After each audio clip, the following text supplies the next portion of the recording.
Assalamualaikum warahmatullahi wabarakatuh. Selamat sore, salam sejahtera untuk kita semua. Yang terhormat teman-teman saya dan ibu-ibu peserta pada sore hari ini yang berbahagia. Alhamdulillah, puji syukur kita panjatkan karena berkat rahmatnya kita masih berkumpul untuk bersama-sama menimba ilmu dari teman-teman saya, meski harus dilaksanakan secara online. Semoga kita tetap sehat selalu. Presentasi online kali ini mengusung tema penyuluhan parenting dalam pendidikan seks pada usia dini.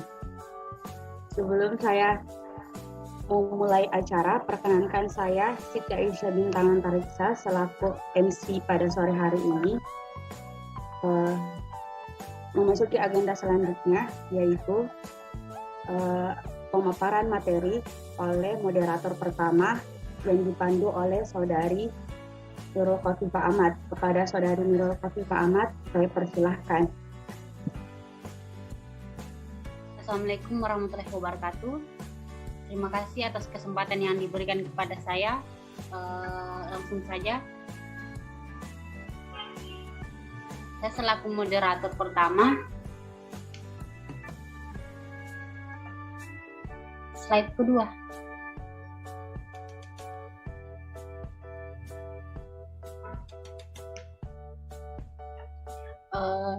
Di sini bagian pertama yaitu cara memberikan pendidikan seks pada anak yang tepat, yang akan dibawakan materinya oleh Saudari Kartina. Kepadanya saya persilakan. Baik, terima kasih atas kesempatan yang diberikan. Langsung saja yang pertama yaitu cara memberikan pendidikan seks pada anak yang tepat. Dan kapan pendidikan seks tepat untuk ditanamkan? Nah, tidak ada batasan yang pasti karena orang tua bisa menanamkan pendidikan seks untuk anaknya tepat pada saat anak mulai mengajukan pertanyaan atau sebelum anak mengajukan pertanyaan. Jawaban tentunya sesuai dengan perkembangan anak usia. Anak yang tepat dalam memberikan pendidikan seks adalah usia sekitar 4-6 tahun, di mana anak sudah dapat memahami dengan baik saat orang tuanya memberikan penjelasan mengenai pendidikan seks. Semakin dewasa usianya, orang tua dapat memberitahunya kembali dengan informasi yang lebih lengkap. Jadi, untuk menanamkan pendidikan seks pada anak usia dini, itu tidak ada batasan sama sekali. Tetapi alangkah lebih baiknya pada usia 4-6 tahun. Karena di sini pada usia 4-6 tahun, kita bisa melihat perkembangan anak-anak, kita juga bisa melihat tingkah laku anak-anak untuk bagaimana agar kita bisa memberikan penjelasan mengenai seks kepadanya. Sekian dari saya kembalikan kepada moderator.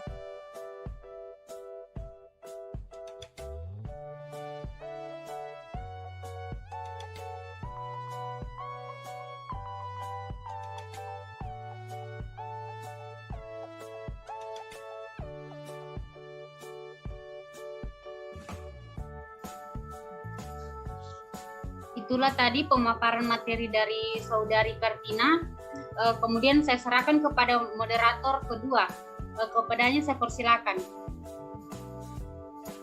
Baik, terima kasih atas kesempatan yang telah diberikan.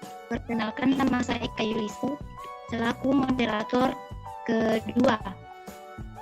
Selanjutnya pada topik yaitu cara menjawab pertanyaan anak tentang seks yang akan dibawakan oleh Saudari Eka Sulastri. Dengan ini saya persilahkan. Baik, bismillahirrahmanirrahim. Assalamualaikum warahmatullahi wabarakatuh. Waalaikumsalam warahmatullahi wabarakatuh. Ya, sebelumnya perkenalkan nama saya Eka Sulastri. Terima kasih kepada teman-teman dan ibu-ibu yang menyempatkan waktunya untuk mengikuti kegiatan penyuluhan kami ini. Meskipun kami adakan secara daring. Jadi materi kedua di sini saya akan menjelaskan mengenai cara menjawab pertanyaan anak tentang seks. Jadi cara-cara menjawab pertanyaan anak tentang seks itu ada enam cara. Yang pertama adalah merespon dengan bertanya kembali kepada anak. Jadi ketika anak bertanya tentang seks, coba tanya kembali tentang pertanyaan hal tersebut. Maksudnya di sini hal ini dilakukan guna mengetahui sejauh mana anak tahu tentang pemahamannya seputar seks tersebut. Kemudian setelah itu barulah kita sebagai orang tua menjawabnya dengan jawaban yang terbuka, sederhana, dan menekankan mana yang baik dan tidak. Kemudian yang kedua adalah tanya anak mengapa ia menanyakan hal itu. Meski pemberian seks pada edukasi pada anak harus dilakukan sejak dini, bukan berarti kita tidak boleh tahu mana yang bisa dipertanyakan hal seputar seks. Jadi kalau memang anak mendapatkan hal itu dari lingkungannya, maka kita sebagai orang tua perlu mempertanyakan atau mempertanyakan dan kita harus berkenalan dengan lingkungan anak kita. Jadi kita harus mengenal lingkungan anak kita. Jangan sampai anak kita mendapatkan hal tersebut di lingkungannya dan memberikan pengaruh yang buruk kepadanya. Kemudian yang ketiga adalah jawab pertanyaan. Yang ketiga, jawab dengan bahasa yang mudah dipahami. Artinya kita tidak perlu sampai berbau teori atau bahasa medis ketika menjawab pertanyaan anak yang menanyakan tentang seks ini. Jadi kita cukup menjawab pertanyaan anak dengan bahasa yang mereka mudah pahami, singkat, dan jelas. Dan hal ini penting agar anak mudah menyerap informasi. Kemudian yang keempat adalah bersikap jujur dan terbuka. Jadi selalu jujur dalam menyampaikan informasi kepada anak kita dan gunakan bahasa yang memang sesuai dengan istilah aslinya. Nah, sebagai contoh, kebanyakan orang tua sekarang memberikan informasi kepada anaknya mengenai seks ini, misalkan dimulai dari alat-alat kelaminnya. Nah, usahakan ketika anak bertanya, kita berikan jawaban yang sesungguhnya.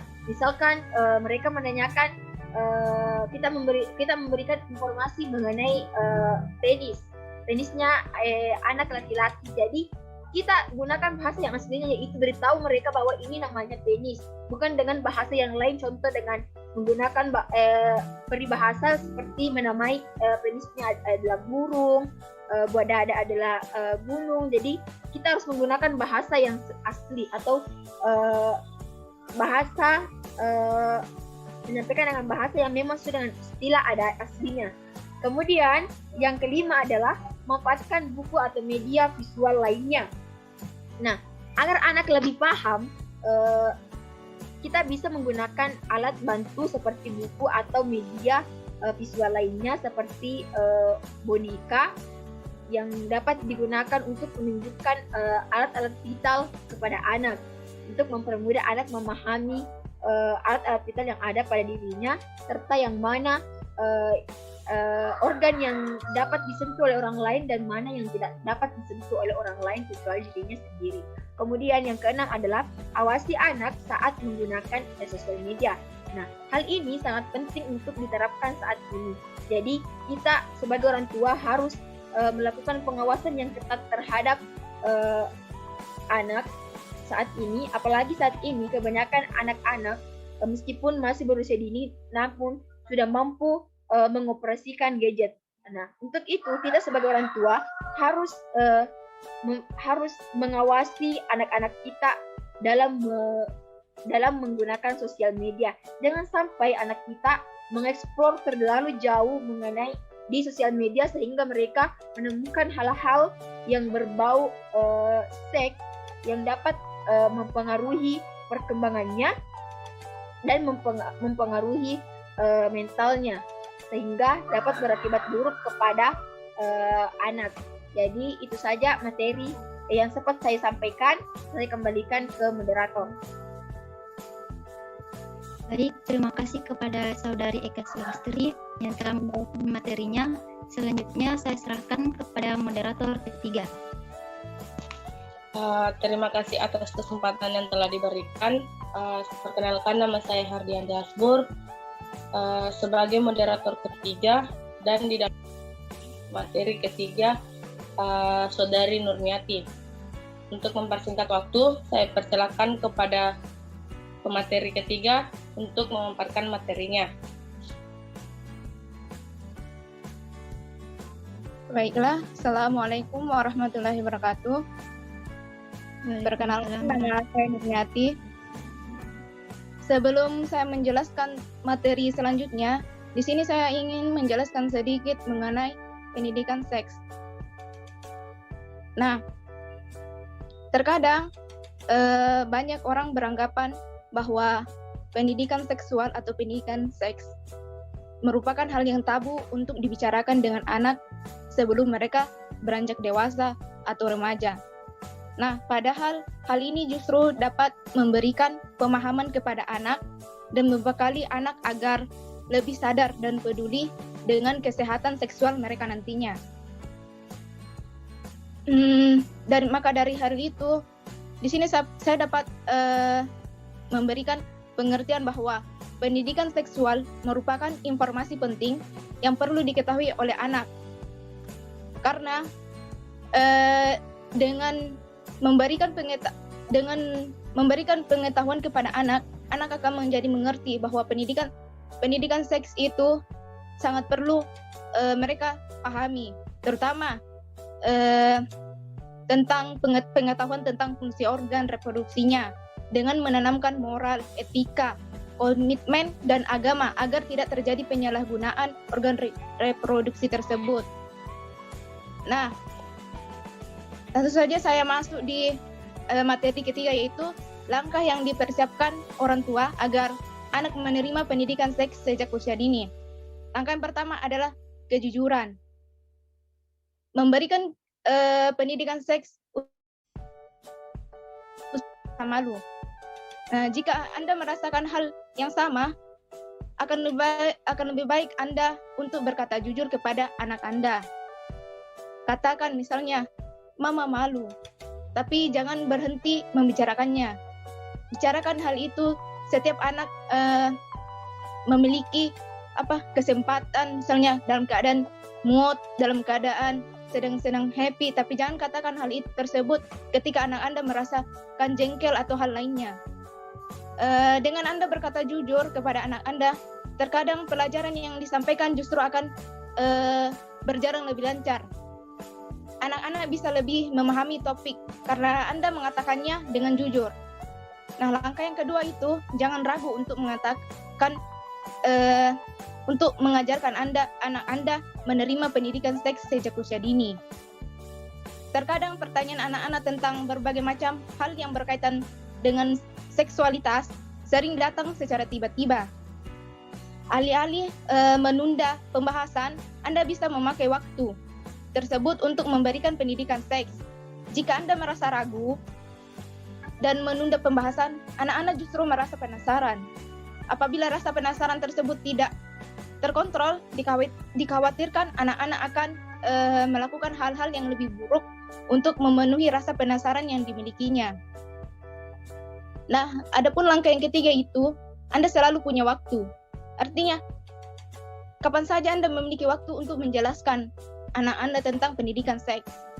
Karena waktu pertanyaan tentang seks dari anak-anak tidak bisa diprediksi. Anda bisa saja tidak memiliki jawaban yang tepat saat itu juga. Jika demikian, bukan menjadi masalah untuk mengatakan bahwa Anda belum memiliki jawaban. Anda bisa berkata, misalnya, "Mama belum ada jawabannya sekarang." Nah, kalau sudah ketemu jawabannya, Mama akan beritahu. Kesepakatan seperti itu akan membuat anak-anak menjadi tenang. Dan di saat itulah Anda bisa mencari jawaban. Dengan kemajuan teknologi seperti sekarang, Anda bisa memanfaatkannya melalui akses informasi menjadi lebih mudah. Misalnya Anda mencari di internet, apa sih itu sebenarnya pendidikan seks? Bagaimana langkah-langkah yang perlu saya ajarkan kepada anak saya? Nah, berlaku seperti begitu, tapi belum mengetahui bagaimana cara yang tepat untuk menyampaikan jawaban itu, maka Anda bisa mengatakan kepada anak Anda bahwa pendidikan seks itu sangat perlu, terutama bagi anak perempuan. Anda bisa mengajari mereka bahwa untuk menjaga diri itu sangat penting untuk menjauhi kejahatan. Nah, yang keempat itu ada tanyakan pendapat mereka mengenai pendidikan seks ini. Memberi pendidikan seks usia dini tidak hanya satu arah dari pihak orang tua. Pendapat yang Anda miliki, yang dimiliki oleh anak-anak terhadap topik tertentu juga perlu Anda dengarkan. Membahas topik tertentu bisa Anda mulai dengan menjelaskan hal yang umum. Kemudian perhatikan mimik wajah atau tanggapan lain dari anak. Apabila anak sudah paham dengan apa yang Anda sampaikan, Anda bisa melanjutkan pembicaraan tersebut. Memberikan pendidikan seks usia dini menjadi tantangan tersendiri untuk orang tua. Nah, justru dari itu Anda bisa memberikan mereka pertanyaan mengenai pendidikan seks ini. Namun, Anda tetap harus melakukannya, memberikan mereka pemahaman-pemahaman tersebut dengan tenang.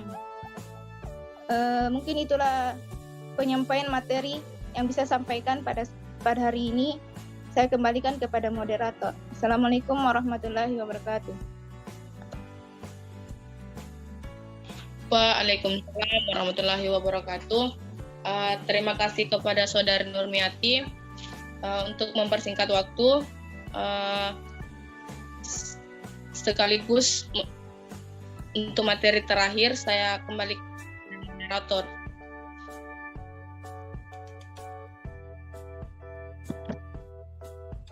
Terima kasih, itulah pemaparan dari materi yang telah disampaikan oleh teman-teman saya, sehingga kita bisa mendapatkan banyak bekal untuk diaplikasikan dalam kehidupan sehari-hari.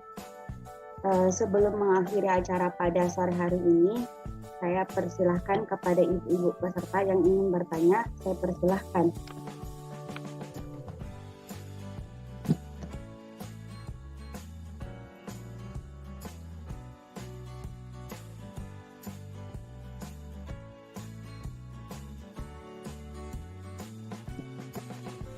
Tidak ada yang ingin bertanya, saya lanjut. Terima kasih banyak kepada narasumber, moderator, serta para peserta yang telah menyimak acara dari awal sampai akhir. Saya mewakili teman-teman saya menyampaikan mohon maaf atas salah kata dan perbuatan. Akhir kata, terima kasih dan wassalamualaikum warahmatullahi wabarakatuh.